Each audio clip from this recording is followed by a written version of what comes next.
Welcome back to the deep dive.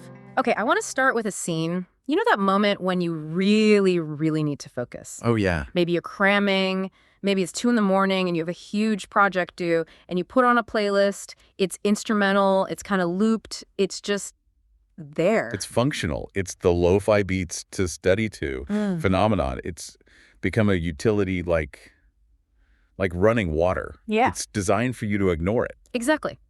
But here's the question we're getting into today. What happens when that background noise decides it wants to be in the foreground?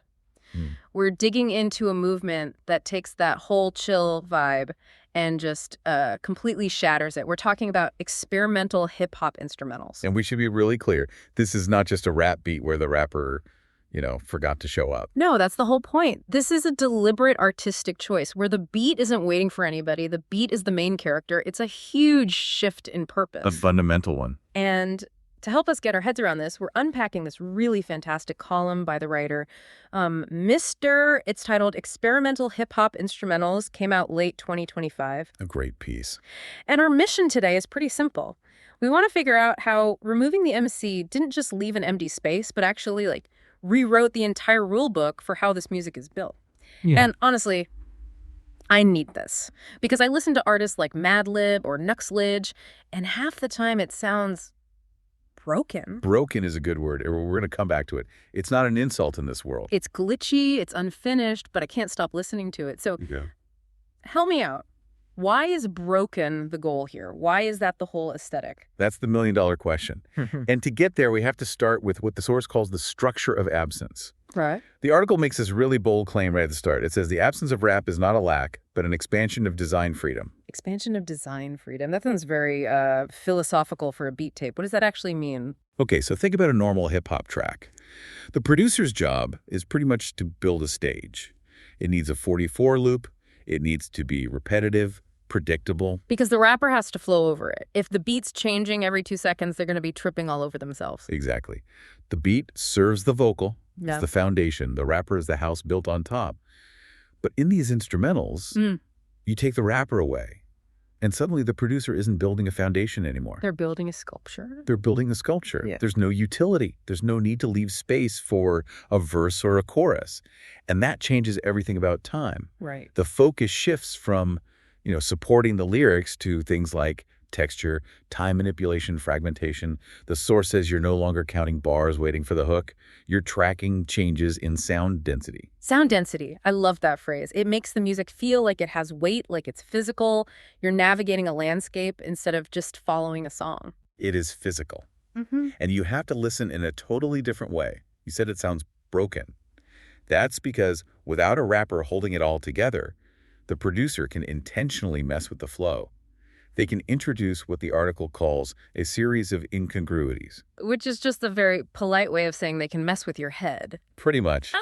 They want your ear to be a little uncomfortable. If a loop is too perfect, you just tune it out. It's background noise. Elevator music. But if that loop stutters or it skips or it cuts off suddenly, your brain has to wake up and pay attention. It forces you to actively listen. Okay, but this is where I get a little lost. Is this just producers being artsy for the sake of it, or is there a reason it all sounds so gritty, like it was recorded in a tin can? It's not just for show, I promise. There's a deep technical reason for that grit. The source calls it the technical prehistory. We have to go back to the late 80s. Okay, we're talking about those big, clunky gray box samplers, the SP1200s, the early MPCs. Those are the ones. But you have to remember, compared to even your phone today, these things were dinosaurs. They had almost no memory. We're talking seconds of sample time. So you couldn't just, load up a whole pristine jazz song and start chopping? Not a chance. You had to be so economical. And they had really low sampling rates. Now, without getting too technical, a low sampling rate means you lose high-frequency sounds. Things get muffled. They get crunchy. It's low-res audio, like when you blow up a tiny picture and it gets all pixelated, but for sound. That's a perfect analogy. Yeah. And on top of that, you had signal degradation. Every time you processed sound, it got noisier. But, and this is the big pivot, producers couldn't get rid of the grit. It was part of the machine. So they embraced it. It's the classic, it's not a bug, it's a feature. 100%. Over time, that hiss, that crunch, all that distortion, it stopped being a technical problem, and it became the genre's musical personality. It signals authenticity. A beat that sounds too clean today can almost feel suspicious. It feels sterile. Yeah. It's like buying pre-ripped jeans versus earning the holes yourself. One tells a story, the other's just a product. And that limitation also changed the structure of the music. The source makes a great point here. Because you had so little memory, you couldn't loop these long 8-bar sections. So we moved from loop culture to what it calls fragment culture. How small are we talking for a fragment? We're talking samples that are less than a single beat long, sometimes just milliseconds. A tiny little blip of a sound that gets repeated and re-triggered. That explains that stuttering, glitchy effect. It's not just a random choice, it's a throwback to how those old machines literally had to work to save space. It's an aesthetic that outlived the technology that created it. We have computers that can do anything now, but producers are still chopping samples into these tiny pieces because we fell in love with that fragmented feel. It's got this nervous energy, a smooth loop just can't match. So we have the philosophy, no wrapper, no rules. And the history, bad tech, made for good textures. But let's talk about the artists. The source zeroes in on two giants, Madlib and Noxlidge. And they are perfect case studies because they represent two totally different ways to get to that same unfinished sound. One is all hardware, the other is all digital. Let's start with Madlib. I mean, he feels like the godfather of this whole thing, but what's his actual process like? I just picture him in a basement surrounded by mountains of vinyl. That's probably not far off. The source calls him the avatar of the human touch. His workflow is almost all hardware. He's using those SP samplers we mentioned, the 303 and 404, physical boxes with rubber pads you hit. So he's not clicking a mouse, he's actually hitting things. And that physicality is everything. His process isn't visual. He's not looking at a grid on a computer screen. He's closing his eyes and listening, playing the sampler like an instrument, which leads to his most famous or infamous technique. He rejects quantization. Okay, define quantization for me. I hear that word all the time. Quantization is basically spell check for rhythm. In a computer, if you play a drum pattern and you're a little sloppy, maybe a snare hit is a tiny bit late. Which it always is for me. Right. The computer can quantize it, meaning it snaps that note to a perfect mathematical grid line. It corrects your timing. It makes it robotic. It makes it perfect. But Madlib refuses to do it.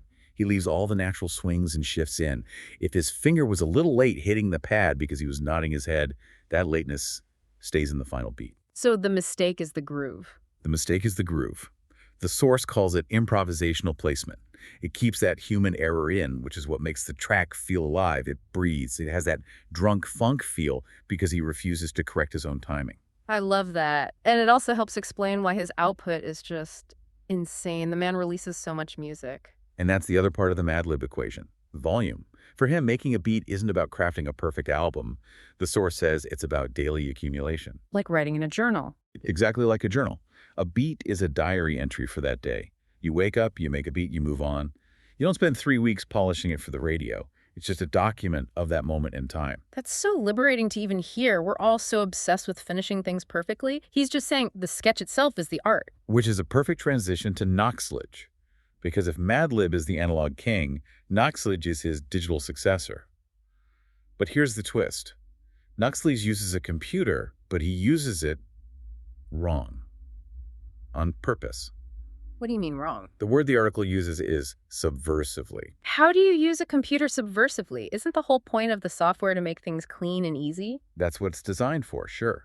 DAWs digital audio workstations. They want you to snap to the grid, balance your levels, make everything loud. Noxlidge basically fights the software. How? Give me an example. Okay, so even though he has a screen where he could just click a button to quantize his drums, he will manually click and drag each individual drum hit slightly off the grid. He's using a mouse to recreate that human imperfection that Madlib gets naturally. That sounds like way more work, to go in and manually make it sound messy. It's intentional inefficiency. And his whole style pushes it even further. The source talks about his digital collage approach. He uses these incredibly short loops, maybe just a single chord or a breath, and then he uses what he calls abrupt cuts. Oh, I know the sound. It's when a track is just going along and then click, it just stops, dead silence. Or it just jumps to a totally different beat with no warning. It's so jarring. Stop and go editing. It breaks every rule of mixing. You're supposed to smooth things out, use crossfades. Noxlidge wants you to hear the seams. He wants you to see the cuts. And his stuff is always so quiet, right? I feel like I'm always turning the volume way up when one of his tracks comes on. He doesn't optimize for audio pressure, no. And that gets to the core of it for me. For Knoxwise, that unfinished feel, the quiet mix, the hard cuts, the weird loops, that's not a lack of polish. That is the finished product. He's presenting the rawness as the goal. It's like exposed brick in an apartment. You don't cover it up with drywall. The roughness is the whole point. That's it, exactly. He's revealing the construction of the music instead of hiding it. Okay, let's pivot to the raw material here. We've talked about the gear, but what about the samples? Hip-hop is built on sampling, but this feels really different from, say, Kanye speeding up a famous soul vocal where everyone knows the original song. It's a fundamentally different philosophy. Traditional sampling is often about citation. You hear a horn stab and you think, oh, that's James Brown. It's a cultural reference. It's a nod to the listener. It's about nostalgia. It relies on your memory of that old track. Right. But in this world, the goal is what the source calls the alchemy of the sample. They aren't trying to cite the source material. They're trying to transform it, to basically erase its original identity. So they don't want me to recognize where it came from? A lot of the time, no. They'll use really aggressive techniques. Pitch shifting is a huge one. That's just speeding it up or slowing it down, right? To an extreme. They'll slow a vocal down until it sounds like a demon, or speed it up until it's just a high-pitched squeal. They'll play things in reverse. They'll isolate just the static from a record or a bit of room noise. So the sample stops being a piece of the song and just becomes sound. The article calls it acoustic matter. Yeah. It's just raw clay for them to sculpt. You're not supposed to be thinking about the original song's context.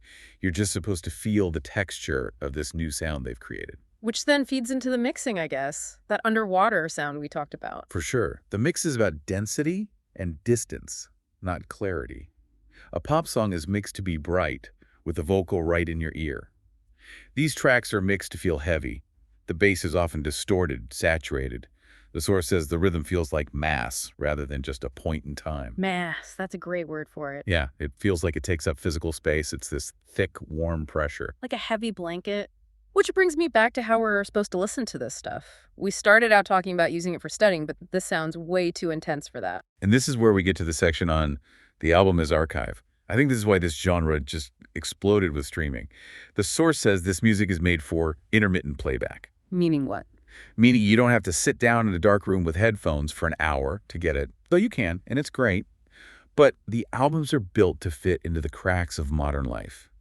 They're the soundtrack for your commute, a 5-minute study break, a walk to the store. That's why the tracks are also short. Like a Knoxledge track might only be a minute long. It's barely even a song. It's not a song. The albums aren't song collections. The source calls them archives or traces of production. Traces of production. I like that. It sounds like evidence. It is evidence. It's proof that the artist was working. These albums are basically just collections of sketches. And the silence or the static between the tracks is like the glue holding the whole archive together. Yeah. It's about the flow of ideas, not one big hit single.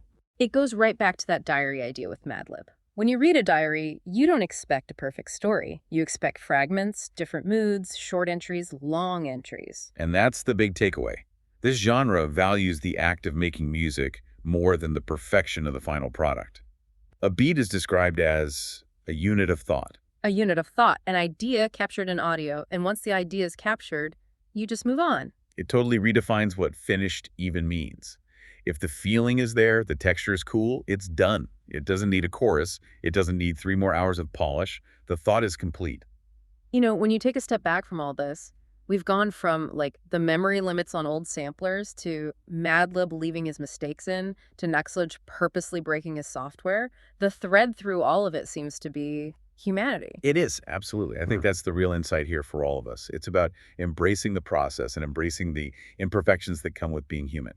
We live in a world that's so polished and optimized. Everything is 4K, auto-tuned, spell-checked. We're obsessed with getting rid of the friction. And in a world like that, this raw human texture, the stumble in the rhythm, the hiss on the sample, the suddy cut, that becomes incredibly valuable. It proves a person was here. It shows the hand of the artist. It's the difference between a typed font and someone's handwriting. The handwriting might be messy, but it has soul. It tells you something about the person. Exactly. And it makes you look at your own work differently. It validates the sketch. That's what I'm thinking about. My hard drive is just a graveyard of half-finished ideas. Drafts I gave up on because they weren't perfect, and I've always seen that as a failure. Well, the source leaves us with this really great final thought. The author basically says, if these beats are just units of thought, then they are complete as they are. So the question for you to think about is, If these artists can release their unfinished work and is considered high art, what does your own unfinished work say about you? Ooh, that hits hard. Maybe all those projects you haven't finished, those drafts in that folder, maybe they aren't failures. Maybe they are complete in their own way. Maybe they're just traces of your production. I'm going to look at my drafts folder a lot differently now. It's not a graveyard, it's my archive. As you should. Well, that's our deep dive for today. A massive thank you to the writer, Mr., for this incredible source material and for giving us this whole new way to talk about this music. And thank you, as always, for listening. Keep listening to the noise. We'll catch you next time.